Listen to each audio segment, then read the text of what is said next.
2026 आ गया है और मैं श्योर हूँ कि तुमने भी अपने आप से एक वादा किया होगा कि इस साल कुछ बड़ा करना है, इस साल खुद को बदलना है। लेकिन ऑनेस्टली आज की डेट देखो, मार्च ऑलमोस्ट ख़त्म होने वाला है और अब खुद से एक सवाल पूछो, क्या सच में तुमने कोई प्रोग्रेस की है या सिर्फ टाइम पास किया है?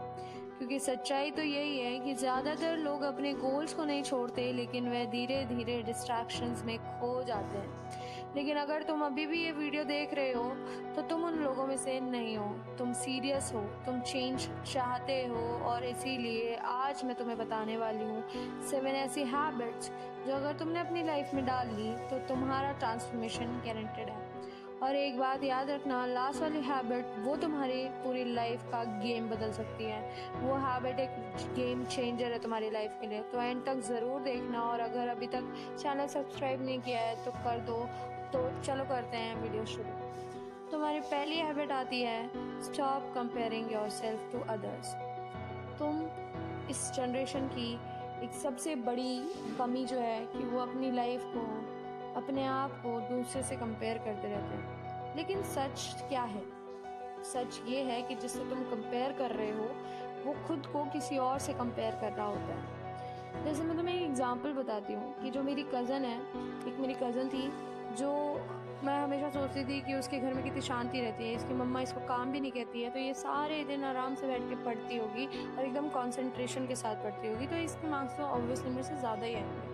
बट कुछ साल बाद मुझे पता चला कि वो मेरी कज़न खुद अपने आप को मुझसे कंपेयर कर रही होती थी कि मेरे मार्क्स इससे ज़्यादा ना आ जाए या फिर उसके मार्क्स मेरे से ज़्यादा ना आ जाए। तो इसका सिंपल फंडा यही है कि जिससे तुम कंपेयर कर रहे होते हो ना, वो भी अपने आप को किसी से कंपेयर कर रहा होता है या फिर वो अपने आप को तुमसे ही कंपेयर कर रहा होता है। तो देखो, कंपैरिजन अपनी लाइफ से बिल्कुल हटाया तो नहीं जा सकता है, बट एक रूल है जो मैं तुम्हें बताऊंगी जिससे तुम इस कंपैरिजन को कम कर सकते हो। तो वो रूल है कुछ इस तरीके का कि compare your self only with your past self. The battle is not between your friend, the battle is not between your family, the battle is not between your cousins, the battle is not between your teachers, the battle is between you and you. तुम्हें अपने आप से ही अपने आप को compare करना है, क्योंकि बैटल तुम्हारे और तुम्हारे अंदर ही है। तुम अपने पास सेल्फ को अपने आप से कंपेयर करो ताकि तुम अपने आप का बेस्ट वर्जन बन पाओ। और यही है वो रूल नंबर 1 जो मैं तुम्हें इस फर्स्ट पॉइंट में बताना चाह रही थी। सेकेंड हैबिट, लर्न टू से नो। देखो, तुम्हें क्यों आना दूसरों की गुड बुक्स में? तुम क्यों हर चीज के लिए हाँ बोल देते हो सिर्फ दूसरों को खुश करने के लिए?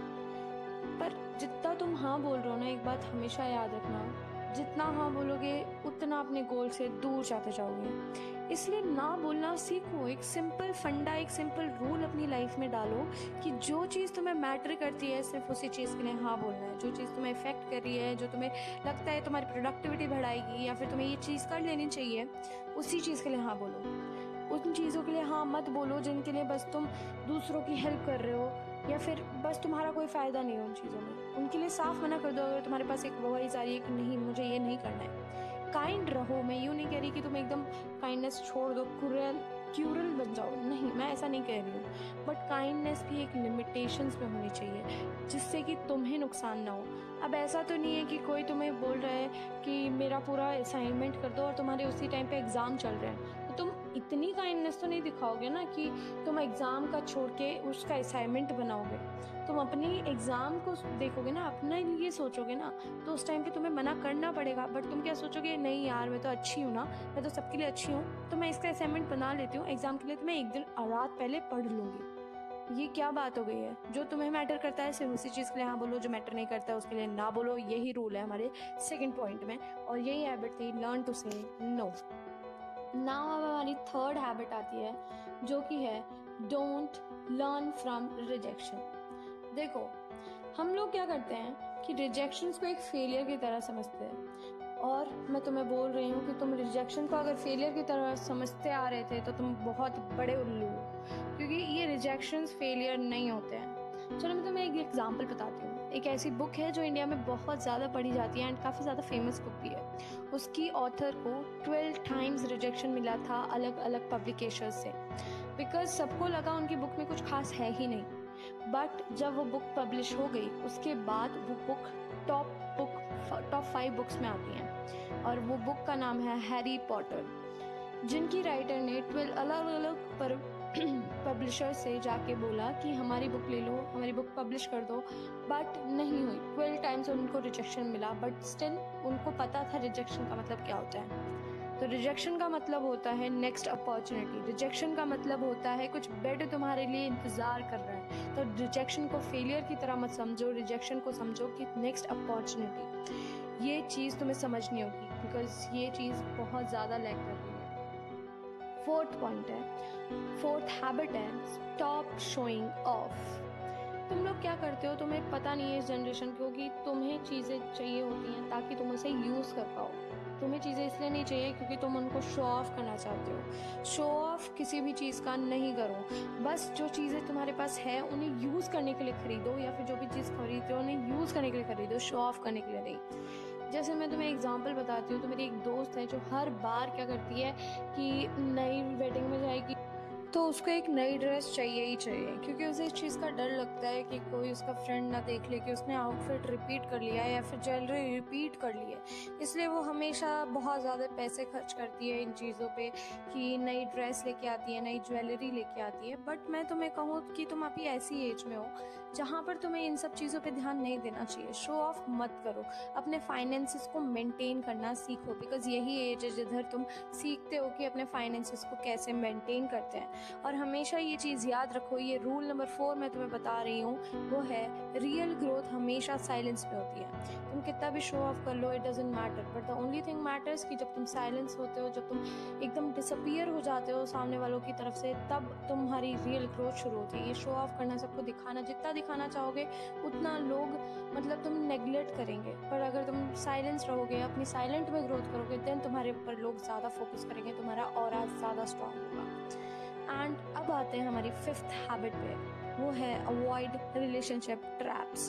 देखो, हमेशा हम अपनी लाइफ में कई बार ऐसे लोगों से मिलते हैं जो लोग हमारी लाइफ के लिए अच्छे नहीं होते हैं, और टीनेजर्स में सबसे ज़्यादा हम ऐसे ही लोगों से मिलते हैं जो हमारी लाइफ के लिए अच्छे नहीं हैं। हम हमेशा उनके मैसेजेस का इंतज़ार करते रह जाते हैं, बट वो मैसेजेस कभी आते नहीं हैं। हम उन इंसान को इतना ज़्यादा कंट्रोल दे देते हैं कि वो हमारे इमोशनल कंट्रोल एकदम अपने हाथों में ले लेते हैं। हमारे इमोशंस उनके ऊपर डिपेंड करते हैं कि हम खुश होंगे या फिर हम दुखी होंगे।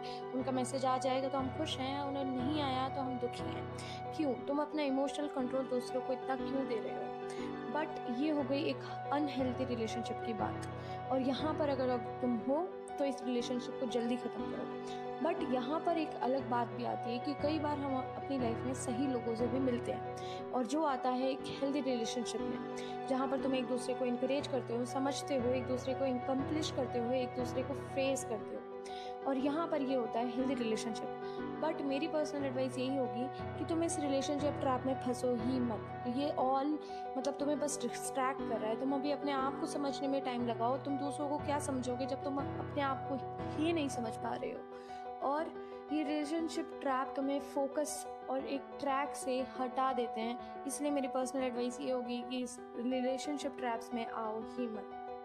अब आता है हमारा 6th पॉइंट या फिर 6th हैबिट, जो कि है लर्न एंड मार्क्स स्किल्स। अब देखो, लर्न एंड मार्क्स स्किल्स का मतलब क्या हुआ? देखो, मार्क्स डजंट मैटर। अगर तुम्हें कोई इंसान ये कह रहा है तो इसका मतलब ये नहीं है कि तुम्हारे मार्क्स बिल्कुल मैटर नहीं करते, तुम एकदम 0 पे आ जाओ। इसका मतलब ये है कि तुम एक डिसेंट मार्क्स लेके आओ जिसमें तुम्हारी फैमिली और तुम खुश रहो। मार्क्स डजंट मैटर का मतलब यही होता है कि तुम एक डिसेंट मार्क्स लेके आओ जिसमें तुम और तुम्हारी फैमिली खुश हो। तुम्हारी फैमिली के लिए वो 70% भी हो सकता है, तुम्हारे लिए वो 60% भी हो सकता है, 80% भी हो सकता है। इट डजंट मैटर, पर मैटर ये करता है कि तुम उससे सेटिस्फाई हो, तुम्हारी फैमिली सेटिस्फाई है या नहीं, बस यही।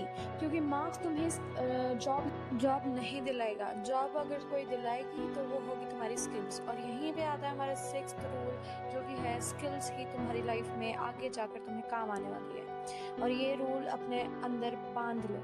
अब आ जाते हैं आखिरी हैबिट के ऊपर, जो कि सबसे ज़्यादा इम्पॉर्टेंट हैबिट है, वो है लर्न अ डायरेक्शन और चूज अ डायरेक्शन। इसको मैंने दो नाम दिए हैं, लर्न अ डायरेक्शन और चूज़ अ डायरेक्शन। तो मैं दोनों को ही समझाती हूँ। देखो, ऑथर कहते हैं एक बुक जो मैंने पढ़ी थी कि कभी भी लाइफ में डेस्टिनेशन मत चुनो, हमेशा डायरेक्शन चुनो। और डेस्टिनेशन आप चुन भी नहीं सकते, बिकॉज हमारी लाइफ में ऐसे फेजेस आते हैं, ऐसे चेंजेस आते हैं जिधर आपकी डायरेक्शन, आपकी डेस्टिनेशन दोनों ही चेंज हो जाते हैं। आपकी डेस्टिनेशन चेंजेस होती ही रहती हैं आपकी डेस्टिनेशन में, बिकॉज आपकी थिंकिंग चेंज होती है, आप खुद नए होते हो। तो इसीलिए एक डायरेक्शन चुनो जहाँ पर तुम्हें जाना है। ये मत देखो कि तुम्हें कौन सी डेस्टिनेशन पे पहुँचना है। लोग कहते हैं वाई क्लियर करो, वो वाई क्लियर होता है डायरेक्शन के लिए, डेस्टिनेशन के लिए नहीं कि तुम्हारे अपनी लाइफ में तुम्हारे यहीं पर जाना है बस। सक्सेस में कभी भी फुल स्टॉप नहीं होता है, हमेशा कॉमास होते हैं और वही कॉमास तुम्हें निकालने हैं। अगर तुम डेस्टिनेशन डिसाइड कर दोगे तो तुम आगे और कुछ कर ही नहीं पाओगे। इसीलिए हमेशा डायरेक्शन चुनो। और वही डायरेक्शन चुनने के लिए मैं तुम्हें भी बोल रही हूँ कि एक पर्सनालिटी की एक लिस्ट बनाओ कि तुम्हें अपनी ऐसी पर्सनालिटी चाहिए आने वाले कुछ सही सालों में, आने वाले कुछ महीनों में, जिससे तुम एक रेफरेंस लो और अपने हर एक वीकेंड, अपना हर एक दिन उसके हिसाब से प्लान करो। पहले ही अपना पूरा वीक प्लान करके रख लो कि तुम्हें इस वीक में ये करना है। पहले ही अपना अगला दिन प्लान करके रख लो कि ये करना है, ताकि तुम उस दिन कोई भी रैंडम वर्क नहीं करने लग जाओ। बिकॉज तुम्हारी एफिशिएंसी इस टाइम पे बहुत ज़्यादा इम्पॉर्टेंट है तुम्हारे लिए। तुम्हारी इफेक्टिवनेस फुल होनी चाहिए, तुम्हारी प्रोडक्टिविटी फुल होनी चाहिए अगर तुम्हें अपना वाई क्लियर करना है। और हर एक मिनट उस चीज़ के पीछे लगा दो, क्योंकि यही चीज़ है जो तुम्हारी लाइफ में तुम्हें एक सही डायरेक्शन में लेके जाएगी और तुम्हारी लाइफ को एक सक्सेसफुल लाइफ बनाएगी। और देखो, वाई क्लियर करना बहुत आसान है। तुम अपने अंदर देखो कि तुम्हें क्या चाहिए, तुम कैसा बनना चाहते हो, तुम्हारी पर्सनालिटी कैसी होनी चाहिए, हेल्दी अनहेल्दी, तुम्हारी किस स्किल्स में मास्टरी होनी चाहिए। एडिटिंग में हो सकती है, दैट कैन बी कॉन्फिडेंस में हो सकती है, स्पीकिंग में हो सकती है, इट कैन बी एनीथिंग जिसमें तुम मास्टरी कर सकते हो। स्पोर्ट्स हो सकता है, चेस हो सकता है, टेबल टेनिस हो सकता है, कुछ भी हो सकता है, इट डजेंट मैटर। जो चीज़ मैटर करती है कि तुम किसी भी स्किल्स में मास्टरी करो। और मेरा पर्सनली जो मैं तुम्हें बोलूँगी कि इस चीज़ में मास्टरी करी वो है AI, बिकॉज AI इस साल में डोमिनेटिंग है। इन ईयर्स में हमारी जेंजीज के लिए ये डोमिनेटिंग जॉब्स है AI, बिकॉज AI जॉब्स अब ज़्यादा बढ़ती ही जाएंगी। तो मैं कहूँगी कि AI स्किल्स तुम सीखना शुरू करो। एंड यही थी आज की पूरी वीडियो, और यही है वो 7 हैबिट्स जिससे तुम अपने आप को बदल सकते हो। बट एक सच बात बताऊँ तो ये हैबिट सिर्फ सुन लेने से कुछ नहीं होता, इनको अपने अंदर अप्लाई भी करना होगा। इनको तुम्हें सुनने से नहीं, इनको हमेशा अपनी जो भी तुम कर रहे हो वो उन चीज़ों में अप्लाई करो। सुनने से अगर होता तो आज सभी कुछ ना कुछ बन जाते हैं। एंड तब तक के लिए कीप इम्प्रूविंग योर सेल्फ। अब मैं मिलती हूँ नेक्स्ट वीडियो में, और अभी तक सब्सक्राइब नहीं कर दिया है तो चैनल सब्सक्राइब कर दो।